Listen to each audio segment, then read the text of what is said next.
Hello and welcome to the Calmcast, a time to feel calm and think clearly. I'm Claire Downham, the Queen of Calm, a transformational life coach. I was a burnt out head teacher who finally made the journey to calm after years of trying, and I want to prevent you from having to do the same. The Calmcast is a series of short explorations, gently guiding you back to your natural state, which is calm and clarity. Just listen like you would listen to music, with an open mind and curiosity. There's nothing else to do. Now let's relax into today's episode. So today is an exploration into the truth, as all my sessions are, but this is about feelings and how we have been guided to see by innocent people who are trying to help that feelings are something to be controlled, and that it seems that we could get to a place where we don't experience any of certain feelings, of course, because we want, don't we? We desire to experience more happiness and joy and calm. That's a direction in which we are seeking. But it really is the seeking, ironically, that is taking us away from connecting to the truth about who we really are. So the truth about human beings is that they are born whole and well and perfect, full of calm and confidence and resilience and peace and calm. And I know as I'm saying those words, those are the things that we think we have to seek outside of us. Those are the things we're looking for, aren't we? And in that seeking, what we're trying to do is not experience the opposite.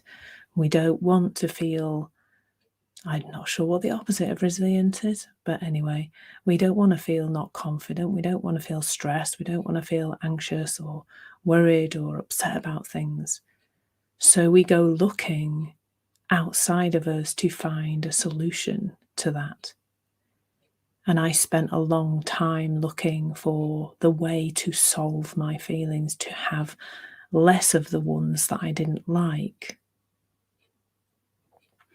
And that brought into my world a lot of noise, a lot of extra thinking about the thing that I didn't like. And I don't know if you've noticed what happens when you think a lot about something that you don't want. You see more of it. You see more of it. It narrows down what you can see in the world, and you tend to see more of those things that you don't want. It's just how it works. So if we even start to look inside to who we really are, and we start with this idea that we're born perfect, whole and well, and then we learn to think. And then once we've learned to think some things that we don't like, that are creating unpleasant feelings that we don't like, then we go outside another layer. So if you can imagine, there's this perfect ball of light that, let's say, that we are born as. And then there's, as we go through life, we learn to think some things about ourselves. We start to experience feelings that we don't like. And that's a layer over the top of this shining light. It's a big, black, horrible cloud. But that cloud is made of thought.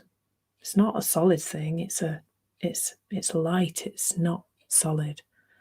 It's not that this light has been somehow broken or smashed or damaged in some way. The light's always there. The light is always in here, never ever goes away. And then there's the layer of thinking. But this is just gas. It's not solid. It's thought. It can change in a second. It only takes a moment. But then on top of that, and I don't have a third hand, we'll use my head. In the way I'm demonstrating this, we then put another layer over the top of that by going and looking outside of us for the answer, by seeking outside of us the thing that we think we want. That what we want is to stop those unpleasant feelings, isn't it? But the unpleasant feelings are created through thought. And then if we're thinking we need to do something, tools, techniques, strategies, poking around in the past, dealing with trauma, or working through our issues, or whatever it is, that's more thinking. So now you've got this perfect light covered by at least two layers. Let's face it, there's a lot more than two layers going on there. That perfect being is then shrouded by layer upon layer, more layers of thinking. Anything that puts more thought into you, into your awareness, into your consciousness, is going to take you further away from connecting to that light that you are. The weather's a beautiful analogy to this. Thoughts have the capacity to come in and out like clouds. And really, when we try to manipulate the weather, we just make a mess, as we would if in real life we tried to manipulate the weather with a big, probe or a satellite or something like that. We would make a mess, even more of a mess than we've already made of the world and our environment.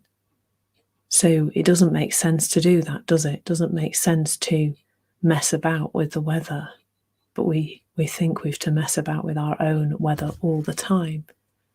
And what that does is take us further and further away.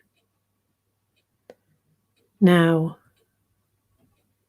what happens at first if we stop seeking to stop feeling, if we stop looking in the direction of the idea that we can stop feeling, is initially we might feel some feelings we've not felt for a while. But the thing to know about feelings is they're a truth about being human. And if you don't see that it is human to feel every kind of feeling, I don't care what they are, if you're experiencing them and you're a human, then that must be normal. It must be part of being human. It must be, otherwise you wouldn't be doing it as a human being. I wouldn't be feeling those feelings as a human being.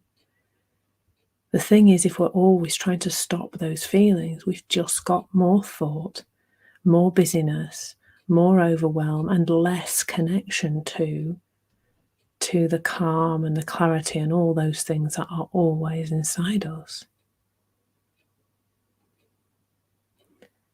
It's the busy-mindedness, it's thought that's taking us away from calm. Less thought equates to calm. It's a really simple equation. But if we're trying to manage our feelings, if we're trying to stop feeling certain feelings, let's say we said we never ever wanted to feel anger again, or sadness, or fear, or anxiety, or worry, and we never wanted to feel that again. That would be us telling ourselves a lie and then trying to live a lie. And what's coming to mind is that if you've ever had to tell a lie, like even a white lie, like I've planned surprise parties before now, or, surprise holidays and things like that, it feels uncomfortable, doesn't it? Like it feels off, because you all the time, even though it's a white lie and it's for something nice, it doesn't feel nice kind of telling that lie over and over again. I surprised my fiance by getting him a laptop for his 50th birthday, which was a few weeks ago. And I got everybody in my family to contribute a bit towards this laptop so that it was a gift from everybody rather than getting lots of bits of stuff he didn't want. And every time he kind of mentioned, oh, my laptop's really slow and I wish I had a new one. And now it was just, I felt this feeling because I had this thinking about the fact I was lying to him. Now, if you're living the lie that you can stop yourself feeling, you're going to feel that because you're butting up against fact. And any time we butt up against the truth and fact, we feel discomfort. And I'm not saying stop all the things you do to help yourself right now. It's just an invitation to start looking in a different direction, to see that actually that which you are seeking is inside you and always has been. And with less thought, you are more likely to connect to that. Thank you so much for listening. There's nothing to do now but bring some awareness to how this is working out in your life. Listen regularly to experience longer and longer periods of calm. This has been the Calmcast with Claire Downham, Queen of Calm. Take care and keep listening.